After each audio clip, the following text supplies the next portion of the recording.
Seems fair to me.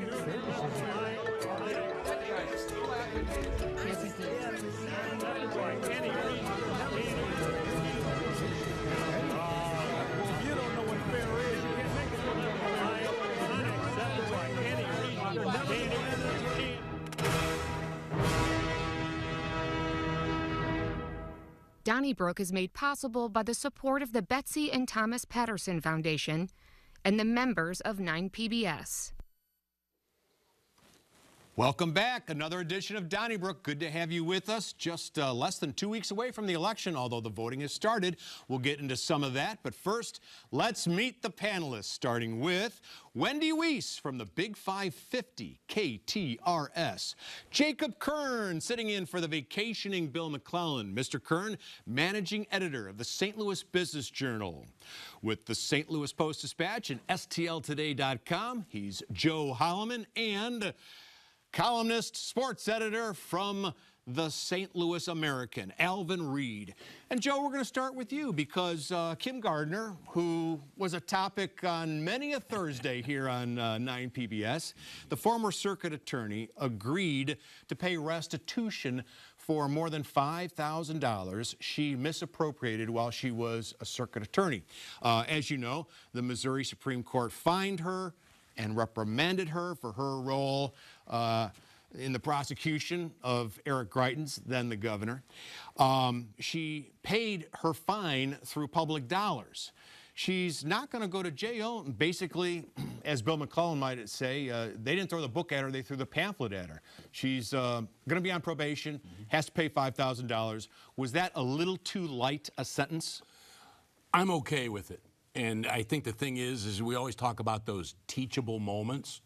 I think that Ms. Gardner can see how an efficient and well-run prosecutor can operate, and to actually use good judgment and not putting someone in jail, but fining them. So I think she gets to actually see how it is she should have operated her office for the 7 years she was in there. That said, I hope that there are conditions on her probation to where she has to, report periodically, she has to pay restitution. I hope every media outlet in the area marks on their calendars to make periodic checks to make sure that she's paid. And if she slips up one time, then I believe some time would be required. There's two things that I want to bring up. One, Larry Arnowitz, do you remember him? He used campaign funds on his roof. He had to go to jail. Right. And then he died, unfortunately, shortly thereafter. Is that really fair, given that Kim Gardner is using tax money? I don't know about that. And then the other thing, I think it's fair for somebody to ask Janae Edmondson's parents whether it would be okay that Kim Gardner, now on her record, will not have anything. There will be no criminal record of any kind for Kim Gardner. I know it's not related to this crime, but that was a major misstep. I don't have an argument with that, but I tell you what, there will be a record, because you put Kim Gardner in the old Google machine for the rest of her life. But it's not on her Let me record. ask you this. Does she still have her law license, and should she? I mean, after this, misusing public funds, should she still have her nursing license? Well, the nursing license, I think the two don't have anything technically to do with each other. Attorneys don't like to take other attorneys' law licenses, but if they did, which one of us could say, like, oh no, she should still have her law license? I don't think any of us would say that. I am with Joe in that there is a remote chance, I don't believe it, neither do you, but there's a chance that the accounts did get mixed up or somebody wrote the wrong check to the wrong place. It is possible that she could have beat the rap and went to trial and actually not been convicted. This way, at least I did it, I'm gonna pay the money back.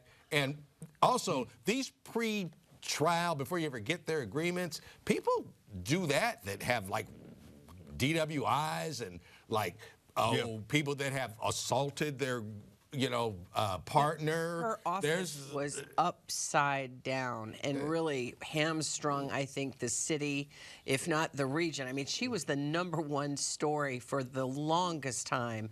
And she was always scapegoating. You know, she was always, this is only happening to me because of this person or that person, or it's a witch hunt or what have you. And I'll tell you, whenever I've seen her interviewed, I think of her as, I mean, she's an incredibly likable person in my mind. She's an incredibly compelling figure. I think that the job was too much for her. I think that, you know, things started spinning out of control fairly early on. But the lines were always moved for her. And for that reason, I agree with Joe. If she steps out of line for a nanosecond. But she already did. This is not her first offense. But her first offense was suborning perjury with William Donald Tisby. Okay, yep. So, and if she was fined and reprimanded for that, and kind of, again, they threw the pamphlet at her. They didn't throw the book. And then after that, she violates a Supreme Court order by having the taxpayers pay her fine. I mean, do you think she's going to learn now on the third time? Oh, this is really it. And if now the #1 prosecutor and a lawyer, a member of the bar from St. Louis, now she's finally going to learn her lesson. And if there was some kind of mistake, or she didn't know which funds could be used where, you have to investigate, you have to ask, or you have to have your staff ask. I mean, it was criminal. Wait. She was offered this. I mean, she didn't go down there and say, hey, tell you what I'm going to do. So I don't think you're upset maybe with Kim Gardner as much as you are with the prosecutor's office, with the feds. Well, before this gets spun away that I was in some way defending Kim Gardner. Possibly the worst elected official in the history of the city of St. Louis. And I don't think Alvin, you never defended her. I was going to throw this in here, too. The reason that story is actually in the St. Louis American this week, it's not on the front, but it's on one of the jump, is because we felt like, no, this has to be in the paper, because unless she does step out of line, this will be the closing chapter on the Kim Gardner as prosecutor. Let's move on. Speaking of money, and we just were, Alvin, Reid, as a state, Missouri's already spent $52 million, or appropriated it, for the World Cup, which will play in Kansas City, one of, I think, a dozen or more cities in the country in 2026. But now, some state agencies want another $9 million, and it could go north of that. Now, this is for some sports in the summer of 2026. As you know, our teachers did get a pay increase, but it's only up to $40,000. So it's not that much. We still have among the lowest paid teachers in the state. Can we justify more tens of millions of dollars for soccer? Absolutely, because it's the World Cup, and it is the biggest sporting event pretty much in the world, and Missouri's got a piece of it. Let's do it right. Let's find this money for them, and I think this is money that's well spent. As much as we don't like the NFL and blah, blah, blah, blah, if the NFL called us up and said, like, hey, if you guys come up with $20 million, we'll have the Super Bowl in St. Louis. You don't even have to have a team. And everybody would say, like, oh, no, we should never do that. And I said, yes, we should, because that would be great for St. Louis, just like this is going to be great for Kansas City. But all in all, it's great for Missouri. Find the money. Give them the money.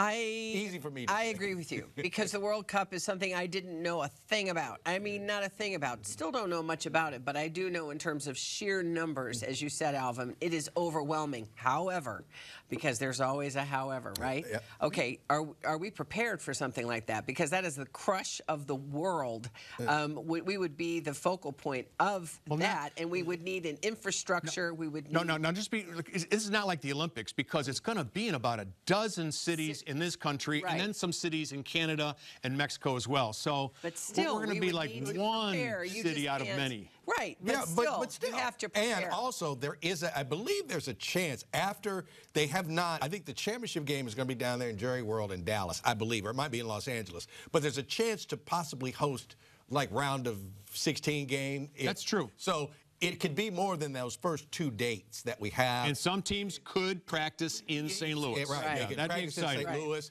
It's just it's a good thing. We need that. We need it right now, I think. Yes, we do. Let me be the naysayer then. I don't like spending taxpayer money to let private organizations put on their sporting events. And we're also talking about FIFA, who runs soccer. Right.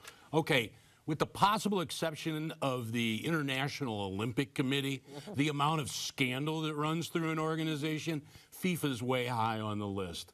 You want to put a tournament on in the United States, North America, feel free. You have a ton of money. go spend They it. can't Don't take fix my our tax money. roads.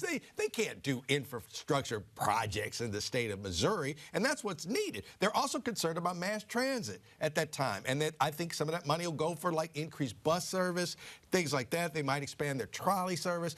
These things are important. They would expand the metro, the Amtrak run. Yeah. What do you think the Europeans will say about Amtrak and its service here? Or the trolley. Or the Asians? What are they going to say? I think if slow, right? I think if Hey, FIFA we wants can to fix up the loop trolley. I That's true. think Go to if Missouri FIFA wants to History fix our roads, have them write a check for $20 million and go pave the roads I'm in just Kansas okay. City. All right, So- it's All right. worth I think you're being very optimistic, and I'm with you. All right. Wendy, how do you feel about Darlene Green, the comptroller for the city of St. Louis, who wants a redo, a reboot of the St. Louis Development Corporation's process of vetting the grant winners for $37 million federal dollars for North St. Louis? You know, the mayor has this plan to rejuvenate North St. Louis. The only problem is it's been discovered by the Post-Dispatch and a few others that it turns out that they decided to award the grants before vetting the organizations receiving the grants. So some companies that don't exist, some vacant lots, a guy in Shrewsbury, and some politically connected people are getting this money. Hubbards. Yes, Yeah. and Darlene Green, the comptroller, says, okay, let's do a redo. The mayor says the one thing we're not going to do is start all over. Well, it was the mayor's idea, wasn't it, to give the money away without vetting these people? Is that? Well, it's SLDC. It's the Neil Richardson. Development Corporation. Richardson, Okay. yeah. But I've always thought of Darlene Green as, and no office is without its issues, but I've always thought of Darlene Green as a grown-up. And if she says that the entire process needs a redo because, as you said, vacant buildings, somebody in Shrewsbury, then it needs a redo. And hopefully the people who are doing the work that they applied to do will be made whole and everything will work out. But I think just for the program and the belief in the program moving forward, redo. I'm with Darlene Green. All right, one about a year ago, Darlene Green was probably the second worst elected official in St. Louis behind Kim Gardner, according to some people, that she's never there. This is the Not problem. me. And that's the problem. And I defended her then. I don't think we need a redo. I think that if you wanted to just put it all out there, like I wanted every application, everything else, that's fine with me. So now you could go back and judge. A redo means you're taking back money from people that received some of it. For one, Robbie Montgomery, who used to do Sweetie Pie, she's got some money and she's doing a development up on the north side. It's on the up and up. I don't think, she shouldn't have to not get what was granted to her or have to give back if she had already received a check. That's not fair, so I don't think you want to go with a redo. Then also with Darlene this time, if she wanted to just, when she asked for this, to do all over again, if she had just used the stories that you all did, and the Business Journal too, and said, like, these were the facts that were blah, blah, blah, but this manifesto she hammered to the door was full of, I was told this, and I heard this, and that. That's not factual information. That should never be, if your arguments are based on what somebody told you or what you heard, that's not good. Sometimes I wish that we would step back and think about what the Board of Aldermen and City did. We never do that in St. Louis. It seems like the feds just kind of had an open book. You could do whatever you wanted with this money, and this is what the mayor and the Board of Aldermen chose to do. There's elements of this plan in particular, including the $12,000 consolation grants that Hush money. Hush money. Hush money. that it's really questionable in terms of what is the effect? Will I in 5 years be able to drive down MLK or drive down Page and see something different?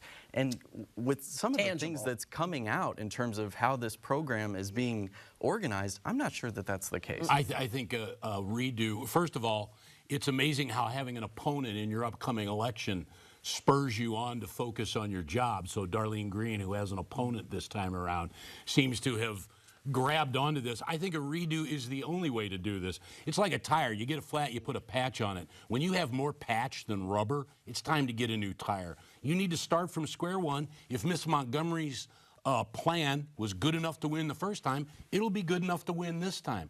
But restart it again, keep it open. But there is so much. I mean, Eric Schmidt today wrote a letter to the Department of Treasury saying, please look into this.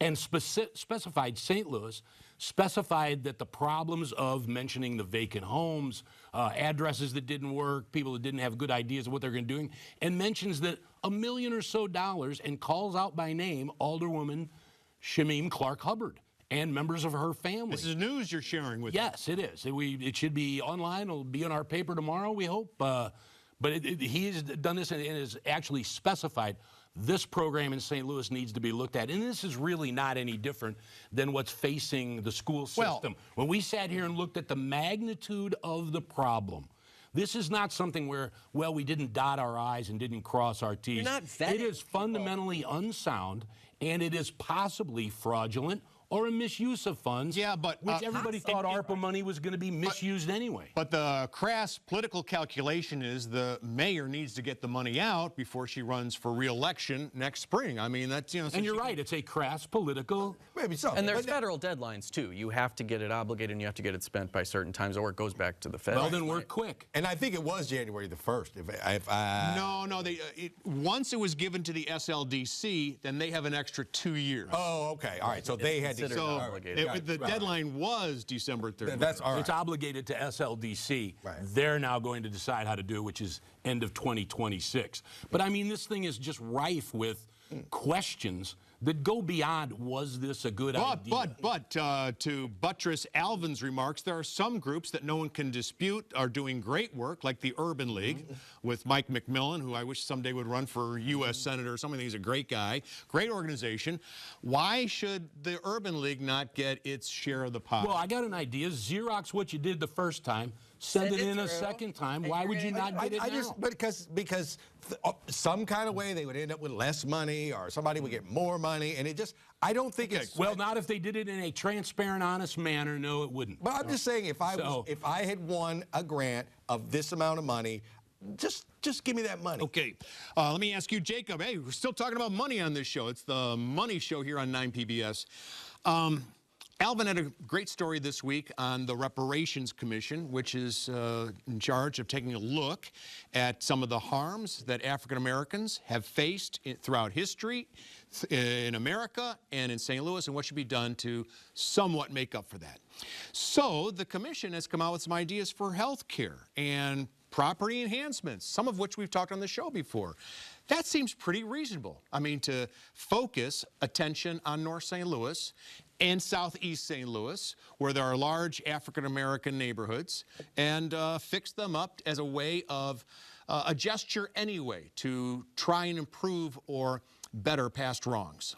Yeah, and those suggestions seemed kind of broad and some of them somewhat vague. The one that stuck out to me, and that I talked to Dr. Will Ross, who's at WashU Medical School and was on the panel appointed by the mayor, was about this idea of giving $25,000 to descendants of Pruitt-Igoe, Mill Creek Valley, and also McCreetown there near the Grove. Pruitt-Igoe, of course, was taken down, and those other areas were raised as well. That was the only direct payment suggestion that was in there, but it's not clear where the money would come from. And also, the reparations political calculus seems a little interesting. And also, the state constitution says that you can't just give government money to individuals or corporations. But Will Ross kind of interestingly said, we expect a challenge and we want to have kind of a moral argument in the public sphere. Debate. Yeah. Okay, and that's fine to have the debate, but that's not going anywhere. And as I said, like, listen, wrote the story on it and, had just basically the facts of kind of what was wanted, but now the editorial me says it's not going anywhere. I think great that you came together and you said, like, oh yeah, we could use the money for education and this and whatnot, but it's like, it's not going anywhere. Now, we had the plan through SLDC to improve, North St. Louis, and that's not going anywhere. But let me, just one more thing, real quick, Charlie. But here's another thing. Okay, I lived in the city of St. Louis, all right, but I didn't live in Mill Creek or Pruitt-Igoe. I don't get the money. A descendant of somebody who lived there. But no, all I did was live a middle-class life back in the 50s and the 60s, and I didn't live in Pruitt-Igoe, or I didn't live in Mill Creek or whatever. I don't qualify for this They money. felt that the harms were so much worse for those specific cases that it warranted the extra money. But that doesn't make any sense to me. I've been saying, like, when you're walking down the street, you a black person in 1955, I don't think people say, oh, you live in Pruitt-Igoe. You know, it's kind of like, you know. But why do you say it's not going to happen if it's happened in places like Evanston, Illinois? Well, one, it's not going to happen in St. Louis, Missouri. It's not going to happen. I'm sorry. It's just not. Well, with that attitude, it may not happen. But isn't your point under the banner reparations? Under the banner of reparations or Reparations Commission, minimizes, or but if you're restoration or education, or and then if we do that, how is it any different from the $37 million ARPA plan for North St. Louis? Well, because now let's get into the the sociology of it. Some people would say, like, yes, I would give you $1,000 under this whatever. I wouldn't give you a dime for a reparation. I mean, that's just how some people's attitudes are. Maybe. I agree with Jacob on the part about when I read what they were proposing, it sounded good. It just lacked detail. It was like, we want to improve health and education. Yeah, and sort of like the whole thing that, about where right. vote for me and I'll cure cancer and solve and bring peace to the Middle East. I don't really have an idea how to do that, but I want to. You know, and that's where a lot of these plans, and I'm not just saying the Reparations Committee, so many of these government plans, they have these wonderful sounding ideas that become basically generalities and platitudes. And there is no detail as to how am I going to make this work. And that's what's missing. I thought you were going to say, vote for me and I'll set you free. Somebody already said that. Somebody already said that. Hey, the money theme continues. Alvin, Reid, turns out this week that it was announced that sports betting, which is Amendment 2, right, on the Missouri ballot this year, has received the most contributions, political contributions, than any other ballot measure. And to me, that just kind of shows you how much money can be made by those who are going to be running sports betting, which also means, does it not, how much money Jack and Jill Six-Pack are going to lose? Well, I mean, somebody that I know, me, placed a bet in Kansas this past weekend, and I won. Now, but Kansas gets a little piece of that, I get my money, but that's money that should be being reaped by Missouri. So, yeah, I see why people are really into it. The sports teams are really into it. Not a question of morality. Yes, I think it would be profitable for the state.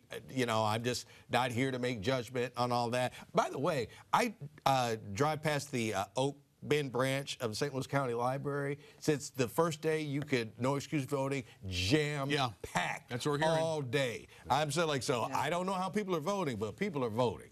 But hopefully they're voting yay on the but for do you have any concerns, anyone on the panel, that the state tax on the sports betting is only 10%, when in Rhode Island, New Hampshire, and New York it's 50%?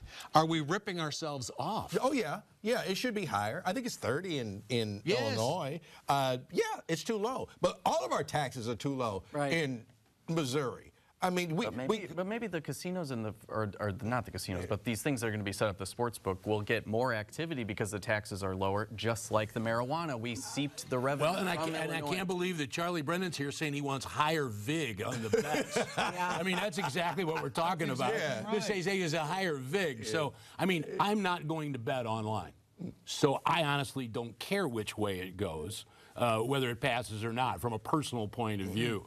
But trying to legislate against these things, we've seen it with Sunday sales, we've seen it with liquor sales, we've seen it with marijuana. You try to do it and it doesn't work. People find a way around it. They're going to find a way to lose the money no matter what. Yeah. Exactly. But this will make it easier. Charlie the Greek. It will. No, I'm the church lady on this, I admit it. But the $10 that Alvin spends in Kansas is $10 you're not going to spend at the Schnucks in Richmond Heights. It was more than $10. It was more than $10. Hey, Jacob, you had a story this week that looked at the buzz that St. Louis has compared to Kansas City. And since we lost the Rams, we have many fewer mentions in the media and on social media, and we're just not in the national consciousness like we were. I think that when the Rams left, there was a feeling that the concussion situation was really intense. People were predicting almost a collapse, maybe, of the league with what was going to happen. They ended up doing a settlement on that. the media landscape has changed. They utterly dominate the broadcasts now. I think it went from 70 of the top 100, and now it's 95 of the top 100 broadcasts are the NFL. I don't think this town completely understood what they were losing when we lost the NFL, because Kansas City has 600,000 fewer people. The media mentions are massively more. Now, you can argue that that's the Taylor Swift, Travis Kelce relationship, you know, for this, for this little period, that's part of it. But the trend goes further back. The St. Louis mentions are not as high as they were when the NFL was here. And the point is, the league's bigger than ever. It's bigger than ever. And that's what we're missing out on. That right now, the biggest thing going in sports, pretty much other than the World Cup, is the National Football League. And we had a franchise, and we let it get away. Now, you can be mad at the man, and he was a snake and all that, and the league is all crooked. I'm not even here to argue that. But we had a chance to keep him, and we did not fulfill that chance to keep him. I thought about that, too, when we were putting it together. Did we make a mistake in saying no to the arbitration? Because remember that dome arbitration? That was the day that I was hyped on it on the radio, and nobody wanted to listen. Not that you should listen to me, but I said, like, look, that's $750 million. But got to pay it. He wanted to leave. But he couldn't leave if we came up with the money. But at the subject at hand, and we only have 30 seconds to go, what does Buzz get you? What did Buzz get Green Bay? He got a lot, actually. Austin doesn't have a football team. Portland doesn't. They seem to be attracting people. Well, Austin is a completely different situation. And this is when people are making their summer vacation plans. I think Jacob's absolutely right. We have slid off the radar. You would not have all that turmoil down there on Washington Avenue on Friday and Saturday nights if the football team played on Sunday. That is so true. Because there would be so many people. All the hotel rooms were filled and all that. There would be it would calm the city down. We'll have to discuss. Great story, Jacob. We'll have to check it out in the Business Journal. First, let's check out the viewer mail from last week. In 1988, urbanologist William H. White said the location of a business's headquarters is often near the CEO's residence. The move of Fleischman Hillard to Clayton makes me think not much has changed since then. That from Timothy King of Fenton, Missouri. You can write us care of 9 PBS, St. Louis, Missouri, 63108. We love those emails, and on social media, use hashtag DonnybrookSTL. Call the 9 line, won't you? 314-512-9094. And make sure, wherever you are, listen to us on your favorite podcast source. Thanks to Jacob Kirn from the St. Louis Business Journal for joining us this week. Bill McClellan will be back, and we hope you will too. Have a great week. Donnybrook is made possible by the support of the Betsy and Thomas Patterson Foundation and the members of 9 PBS.